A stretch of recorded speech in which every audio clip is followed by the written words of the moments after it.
Yeah, this cat is me pretty much every day of my life. Like, look at that cat. It's like, oh, fuck, I did this stupid again. So, here's hoping that I can actually speak. Let's not look at my gay porn, yo.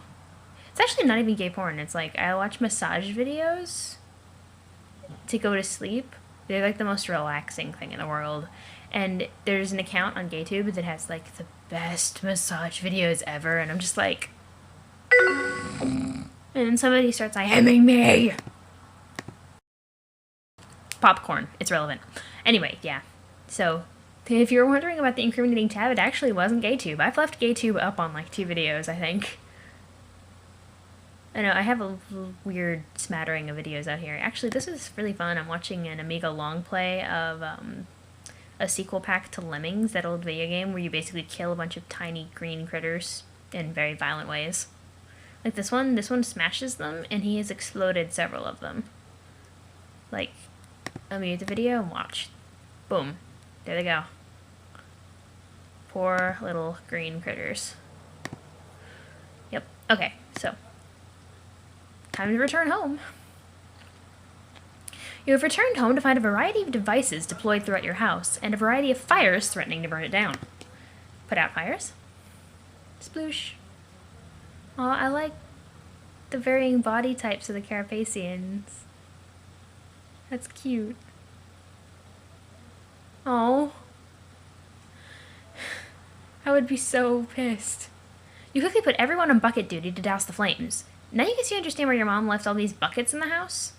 You always thought it was a passive-aggressive reminder for you to keep up with the housework. At the behest of their roguish leader, the loyal band of merry men go straight to work in getting the fires under control. The Robin Hood references lost on them. Also lost on everybody is the sordid spectacle this appears to resemble from an alien perspective, with all these buckets sloshing around and whatnot. Your void powers cannot black out this graphic debauchery soon enough. Connect with Jake. And Calliope. Damn. She got pulled the fuck up. How did you walk up all these stairs? Why would she even have stairs when she could have just transportalizer? Sheesh. You run the server program, which auto-connects with Jake in a viewport of his old house, just pops right open. This is going to be so easy. You can already tell, compared to you, everyone else sucks so bad at this game, and not to mention at computers in general. You better deploy all this equipment ASAP. Not only are you in a hurry to hop into the session yourself, it looks like his volcano is beginning to erupt. Some lava has started a forest fire, which is now spreading slowly toward the house. No sign of Jake yet. Hopefully the Dirks can somehow tag team that doofus and make him get with the program. The Dirks, she says. Is she referring specifically to Dirk and AR/Hal? Because that's cute that she would think of him as a Dirk. Okay. Oh, right, she was going to message you when you got home. You almost forgot. Time to switch gears and go into multitasking mode. You'll get as much done as you can while you talk, also while nursing this hangover. It takes a special kind of hacker babe to be able to handle that, you think. You truly are as deadly to the great ass as you are beautiful. Multitask. Uranian Umbra, you began cheering Tipsy Nostalgic TG. I can't see you, but you must be back by now, yes? Yes, and I am now hexing up a storm. Peace tank by. Stand. Hexing? You didn't even know it. My fingers are like the mean little beaks of furious woodpeckers, and my keyboard is a pitiful plank of pretty wood, guarding a trove of tasty bungs. It's guarding them, I might add, most fucking unsuccessfully. As my digits rain danger on this hapless lamp top, the result of my happy onslaught is line after wicked line of elite filthy codes, aka the government's worst nightmare. I'll be in and out of the system before breakfast knows what ate it. Jackpot, baby! I'm in your crypto goddess. Roxy? It is a woman versus machine. A struggle old as stuff itself. She will bring Asperb to its knees and then turn with her shit-wrecking its face and stare into the void, and the void will wonk first. I don't understand. You're typing some sort of computer program? No, that was honestly a huge load. All that noisy keyboard banging I just mentioned was me just typing all that shit I just said to you. Well, I decided super fast, though. Just like they do in the dumb fake movies about primo hackers who are the best. I guess I hacked into your conversation with BS instead of codes. But for real, I'm just drag and drop and come game shit into Jake's place. It's easy as a bite. This kitty game is a waste of my baller expertise. Expertise. Obligatory. Hey, look. I totally... Okay, whatever. Bonk. Down it goes. In that patch of dirt, I guess. Dang. Fits on that patch of dirt like a glass-shitting slipper. Next. Ah, I understand. You're beginning then. Good. Yes, I'm on a roll. Getting my peeps outie. Splitting the ball before junk turns to pumpkins. So, what were you going to give me back there? Right. It's a present I made for you. Oh. It could be a farewell gift, actually. Huh? Are you leaving? Maybe. I'm about to go to sleep one last time before a scheduled entry, and there's a very real possibility that I will never wake up. Oh no, why? It is complicated. There is much to say about it which I have never told you due to my adherence to the rules, some of which I am about to break now in order to give myself a fighting chance. But before I go, that serpentine path with you, here, one last bit of artwork from an admirer. Something to remember by should we never speak again.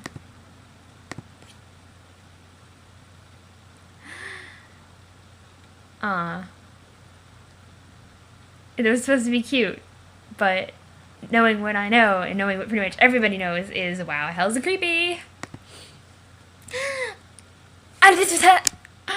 Just, oh my god. Holy shit. Holiest of shits. The shit is done right. Sacrosanct. Oh my god, oh my god, oh my god, oh my god. Ah, this owns my bones. Look at my outfit. I want to wear that outfit. I want to kiss and marry the outfits. Look at that lollipop. Fucking lollipop. They make me going in for a lick. Like I'm the queen of fuck all y'all. What is that in my hair? Is that cotton candy? Indeed it is. Say hello to a new phone wallpaper. Sorry, baby eating Jake husbands, you're out. Divorced. Yes, perfection. More like perfection is what it's given me. I'm getting the perf banners up in here. I really enjoy drawing you. It's a treat. You're just so pretty. Aww, hearts and hashes. Anyway, I'm very pleased you like my drawing. I love it. I love you. UX2 combat. You do? Really? Yes, for release. Blimey, this comes as quite a surprise. Well, I mean, not like let's go get space married, love. More like you're the best and I like you a lot, love. Oh, then the conciliatory type. I understand. Wait, I didn't mean to jerk you around. Do you feel that way about me? Aw, shit, I'm sorry. No, don't be. Trust me, that is not how I feel about you. Or anyone. Though I truly wish I were capable of those feelings. Perhaps the fact that I am not is why the topic fascinates me so, and why I have been prone to indulge in such fanciful visualizations of your people's lovely, bright-eyed relationships. They must be nice. Well, it's not like I would know either way. But that's cool, I didn't know that about you. I don't know anything about you, but I wish I did. Can't you at least tell me your name before you, It's 10 o'clock. Maybe go ways forever? Yes, as a matter of fact. It is actually the reason I'm contacting you. It is one rule I've decided to break. Oh, fuck, what is it? My name is Calliope. I like it. It feels so strange to type that, but also good, actually. Oh, if you're wondering about my pronunciation of her name, I'm aware that her Trollsona's name is Calliope, but the actual Greek muse for whom she's named is pronounced Calliope. And I also have known that because there's an instrument and a synthesizer that I've used before called a Calliope, and I remember looking at it and being like, Calliope? And then I looked it up and it's like, oh, Calliope. And there are lots of words formed from that. So, Calliope. Thank you for confiding in me, Calliope. Calliope, sorry. You're welcome. It's good to get it off my chest. But I'm primarily telling you this is a last resort in hopes of saving myself. You see, this rule between me and my brother is kind of a truce. We both agreed not to say our names to anyone, so that things will not get out of hand, and so it became one of the rules. If anyone were to say his name to me, I would immediately fall asleep, and he would wake up. So he will understand if I refrain from telling you his as well. So, he's sleeping now? Yes, fortunately for both of us. Now, chronologically speaking, I have never contacted you after this moment. So if I never wake up from my next nap, you will never hear from me again. If you do not hear from me later, I would very much appreciate it if you could message my brother and say my name. It may be the only chance I have to wake up again. Fuck, this is highly terrible and scary stuff you're saying. But yes, I'll definitely do that. Splendid. Kisses. Shit, now I wish I had more time to talk. Quick, what auto rules you're going to break? Spill it, Callie! I want to. It is overwhelming trying to be cavalier about rules I've respected all my life. I'm not sure where to begin. Well, what I wonder is, you said you can have romantic feelings, or red relations, you said in your Shirley way. Oh, I can have romantic feelings, just not the flush kind, which humans describe as romantic love. Okay, but I didn't think that was alien to you, not the way you made it sound. Like, don't trolls have the 4 kinds and one kind is just straight up love feelings? Yes, that's right, but... Oh, bugger, this is so embarrassing to have to admit. I'm sorry for saying things which may have reasonably led you to believe this. Probably way too many things. But I'm not actually a troll. Oh, really? I've never actually claimed to be, but I'm sure I've implied it, probably due to wishful thinking. I've spent so much time wishing I could be one. Trolls are a remarkable and fascinating race. Humans are too, please don't get me wrong, but I'm out and out smitten with trolls and their history and ways. They're such amazing, colourful social dynamics that sound like so much fun to be a part of. And they are so beautiful. I wish I could be that pretty. Unfortunately, I'm not very attractive at all. Sad to say, no one would kiss the corpse I would leave behind. Even if there were someone around to revive me, I doubt they would be inclined to bother, for several reasons, actually. But really, it was always for the best they cannot have fully flushed feelings. No one could ever love me. Oh man, no, that is not true! It is, and it's for the best that no one has ever seen my face, aside from my brother. But I want to see you. I promise I won't think you look bad or judge you. No, I'm sorry. Then what kind of alien are you? Wait, don't tell me you're actually from Uranus? No. That just happened to be a planet from your system I thought was lovely. I was particularly struck by its unique rotation. It has this very nice... bollocks, what's the word? The term that refers to a ball's topspin. Torque? Unless she's referring to that term... Hold on 1 second. I'm gonna pause this. I thought so. I didn't actually know... I knew English was a pool term, but I didn't know that that was what it meant. Spin given to a ball, especially in pool or billiards. Ball's topspin, she's probably saying English. It has a very nice English. It doesn't matter. But no, I'm not even from your universe, let alone a nearby planet. My species has never had a home planet. What species are you? I'm a cherub.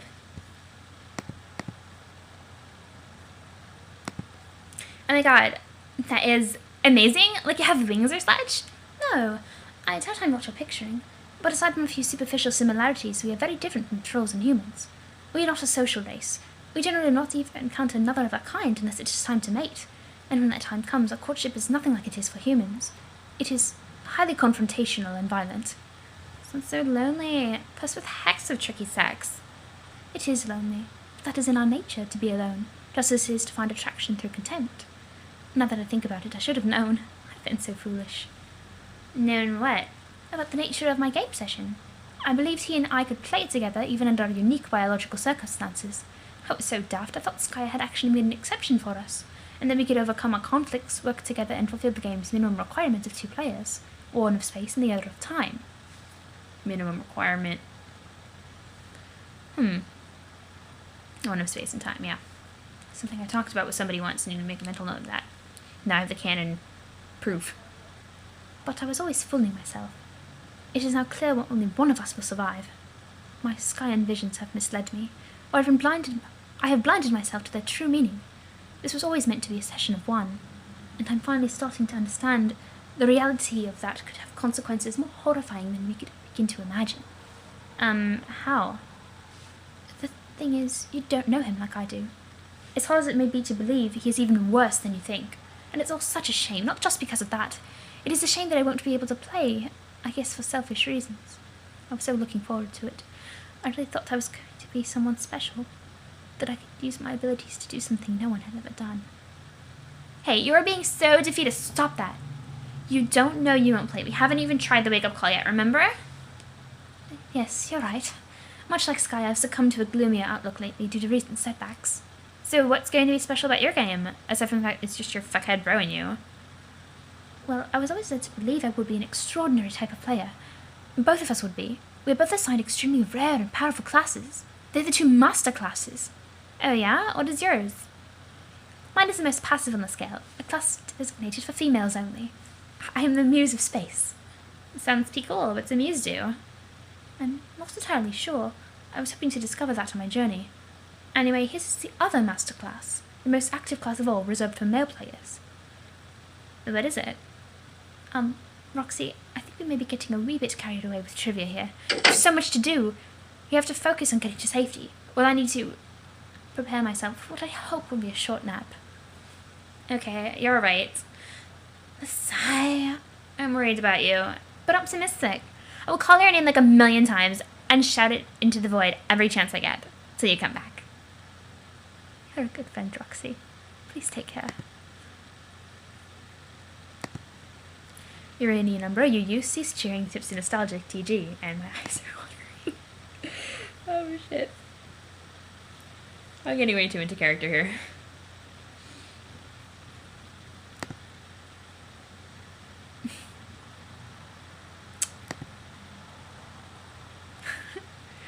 She's so cute. You're now Calliope. The horn? You remove the last accessory to your prized cosplay ensemble and put it neatly with the rest of the stuff. The place is messy enough already without tossing horns about carelessly. You have many fond memories of solo cosplay in your room.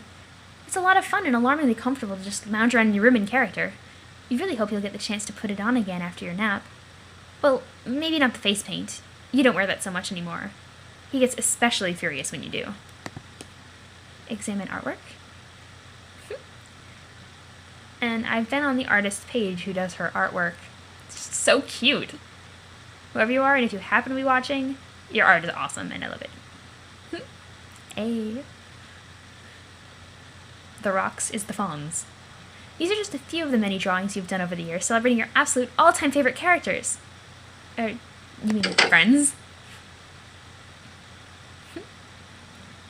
And that swirl comes into detail later, but I think. You often like to draw your Trollsona too, Calliope. Yes, you suppose it's a stretch fitting your name into the 6/6 letter format like that. That's okay though, the Linebos reportedly had some unusual names, and they sure weren't very popular. You'd like to believe you'd fit right in. You've written endlessly about her, nearly filled a hard drive with related artwork. You've wished for nothing more in your life than to be her. Alas, you were resigned to living out the rest of your days as a little green skull monster. It really sucks. To the left is a drawing of nothing in particular. Nothing you understand, at least. This is a symbol which has haunted your visions for as long as you can remember. Doc scratches head. Perhaps?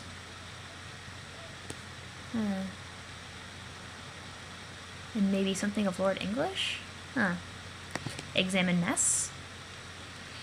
He's always been a pain to live with, but now that he seems to be on the verge of victory, he's completely out of control.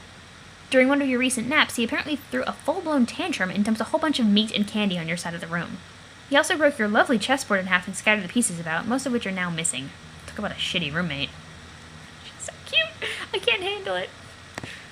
Tidy up a little. You still have a delicious mess in your Stilodex. You might be inclined to snack on it now, but due to the nature of your Juju modus, you cannot access it. Once you captcha-log something, only your brother can use it, and vice versa. You always make sure never to captcha-log anything that is particularly important to you. You think sometimes he chucks stuff over to your side of the room just to bait you into captcha-logging it for him and getting it into his inventory. You kind of don't think he was engaging in such machinations this time, though. It looks like he was just being a petulant brat. Examine box. Special... Skaroost? Stardust. Oh, like Skaroost. It is a box of special Stardust. Cherubs love this stuff. They eat it like breakfast cereal every day. It doesn't even have any magical properties, though. It's really just some useless sparkly powder they like to eat. It's basically inedible to any other kind of creature. However, it is potentially quite useful for various arts and crafts. Looks like the stuff that, Gamzee was flicking on his face. Probably intentionally. See what you've captcha-logged. Oh, come on, pages.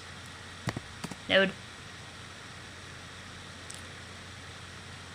Given the frustrating nature of your modus, your Solidex tends to serve as more of a mutual garbage dump than an inventory.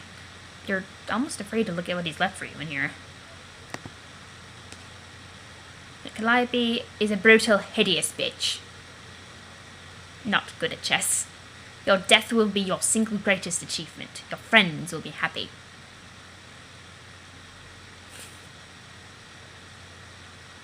It seems he has left a series of unpleasant notes to taunt you.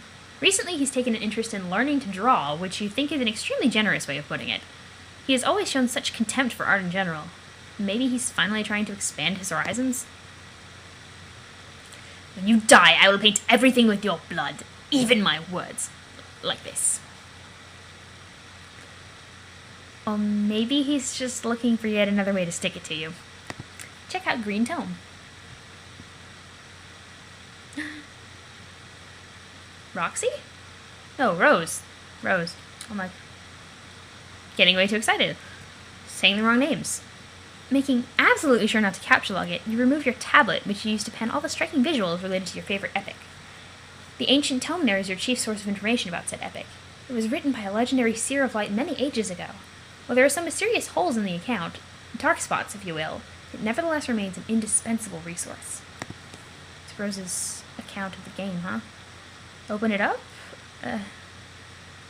All the scribbles that Clarkat and Dave left. You open the book to a random page. Oh, right. This one. This page has always baffled you. You have stared at it long and hard, trying to decipher some sort of hidden meaning behind what appears to be pure chaos. You are sure there is meaning in there. It is always there when it comes to this tale. Wait a minute. Something has just occurred to you. This drawing style is highly reminiscent of your brother's, which until recently you've never seen before. It is almost uncanny, his inscrutable squiggles, his penchant for arbitrary, completely baffling straight lines at right angles, almost as if trying unsuccessfully to begin constructing a grid. And those odd shapes there, could they be his depiction of bones? He sure is obsessed with death. No, you think this can't possibly be a coincidence. The comparison is too perfect for it to mean absolutely nothing. Did he arrive when this was being written? Or was he already there somehow? He is supposedly an exceptionally advanced hero of time, after all. Could it be that your horrible, stupid brother of all people has been inextricably involved in your beloved epic all along? For the first time ever, you have just uncovered compelling evidence that this might be true. This is what you have always enjoyed doing, agonizing over every detail of this epic, trying to craft theories to explain its mysteries. You think you're pretty good at it, too. But now that you think about it, maybe your theory is just too far-fetched. Actually, it is completely preposterous, and you don't even know what you were thinking there. You're sure he would get a kick out of the idea, though, what with his megalomaniacal view of himself as some sort of lethal puzzle master, always boasting that red herrings swim through his veins and such. Which is just about the biggest crock of shit you've ever heard. Flip to another page. Yeah, see here? These are the dark spots you were referring to. Little tidbits here and there have been redacted by some fool with no respect for history.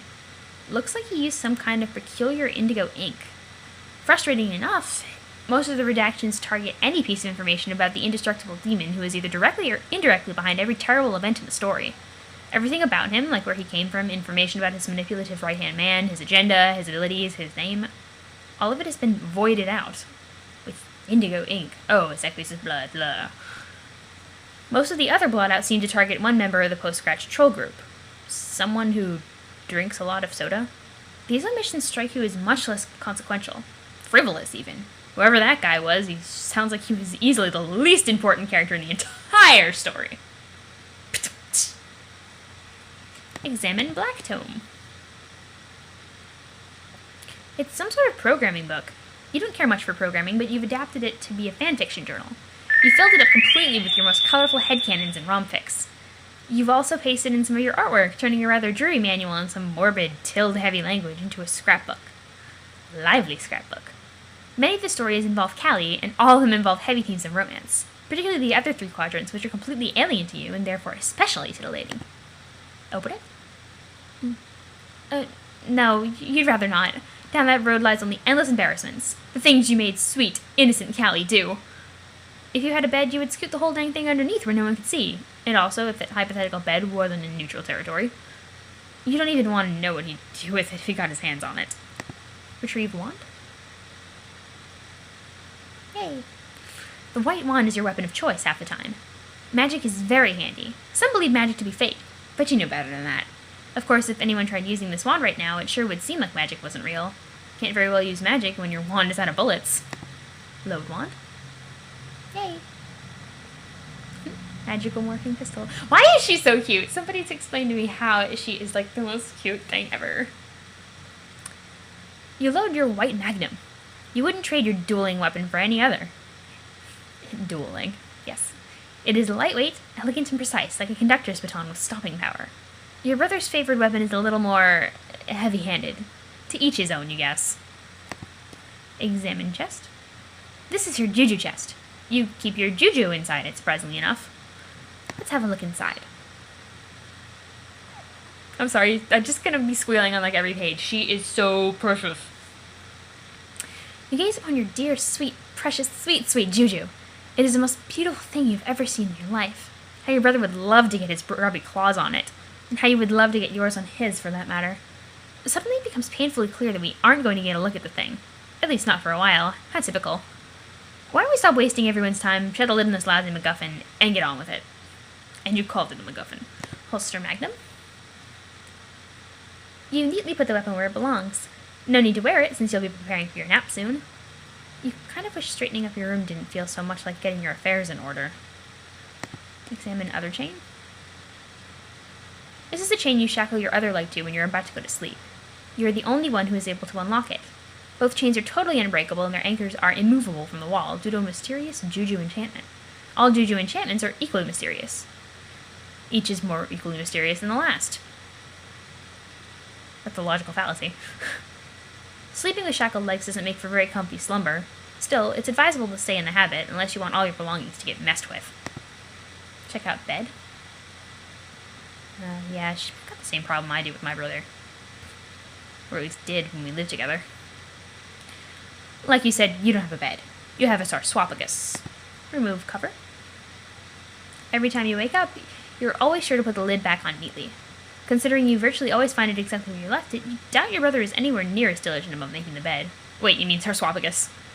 But the fact that he's a slob was never exactly breaking news to anyone. Neither is the fact that you both share a body. I mean, come on. Oh, new message. Okay, I think she's officially gone to bed, so... Let's see. Neither is the fact you both share a body. I mean, come on. Examine ladder. Let's see. This leads outside. Being tethered to the wall, you can't venture too far beyond the exit, though. But you might as well go for a bit of fresh air before you sleep. One more 6-foot radius stroll into the sun. Could be your last chance. Exit? You step into the sunlight. Sunlight on this planet is sort of hard to avoid.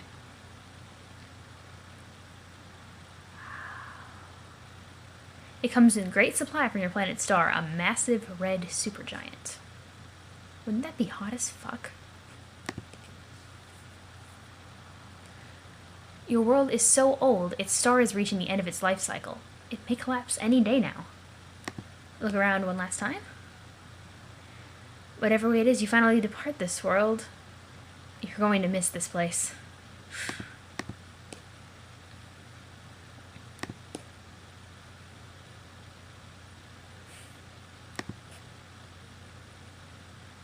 It is very peaceful here.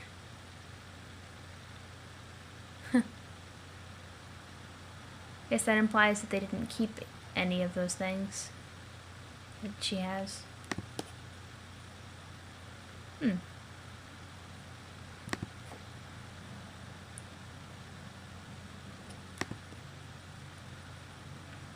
Badly pixelated Statue of Liberty head. It totally means it's Earth. Oh, she has a white forked tongue. That's so cute. Though, to be honest, you could do without some of the tacky scenery.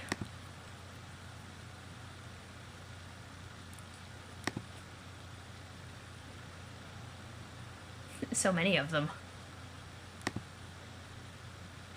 It's Dave's fault. You have always had the feeling that whoever used to live on this planet had a really strange sense of humor. Select character.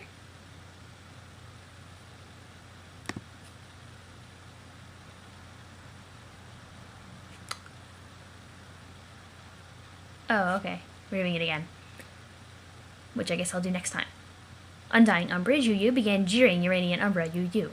Hey, I would like to play a game. It's called Bond with an Idiot's Sister over some bullshit shared interest before she dies forever. Doesn't that sound fun? Here's a good part of the story, I think. You must be the one I mean. You must know the one I mean. Let's talk about it together. Share some theories. Do some fangirling. Produce some fan art. Okay. This act is going on quite some time. Yeah, I'll end it here.